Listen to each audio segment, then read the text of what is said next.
Depuis désormais plus d'un mois, Delphine Jubilard est toujours introuvable. Le 16 décembre dernier, la jeune femme a disparu sans laisser aucune trace, à Cagnac-les-Mines, dans le Tarn. Alors que la France entière se demande où est passée cette infirmière de 33 ans, l'enquête se poursuit malgré le peu d'indices dont disposent les enquêteurs. Le domicile de Delphine Jubilard a été perquisitionné à plusieurs reprises, les lacs et rivières ont été sondés par des plongeurs de la gendarmerie, et des battues citoyennes ont été organisées dans les bois et champs des environs. Après 45 jours d'enquête, les proches de Delphine Jubilard vivent un véritable calvaire. Selon les informations de la Dépêche, ce samedi 30 janvier, 3 parties civiles et clans se seraient formés autour de l'enquête.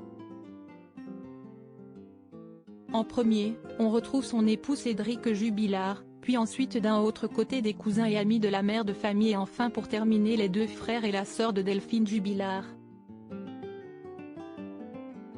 Selon ces derniers, ils sont les seuls membres de la famille de la jeune femme.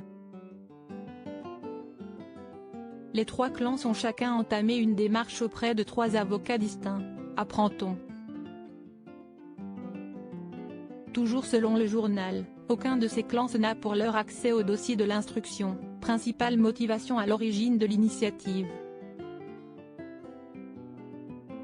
Tous évoquent une volonté, celle de garder le silence.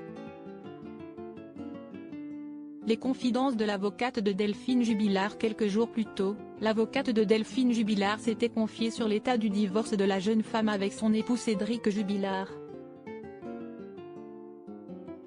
L'avocate, qui a souhaité garder l'anonymat, a révélé que la séparation du couple s'était faite à l'amiable.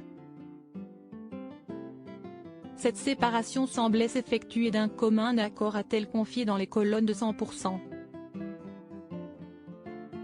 Chacune des 2 parties avait pris un avocat personnel, mais pour autant les choses se déroulaient sans accroc. Quant à elle, l'avocate de la mère de famille a confié avoir parlé à Delphine Jubilard une dizaine de jours seulement avant sa mystérieuse disparition. Elle a bien sûr donné toutes ces informations aux enquêteurs mais ne souhaite pas faire de plus amples déclarations, a précisé 100%.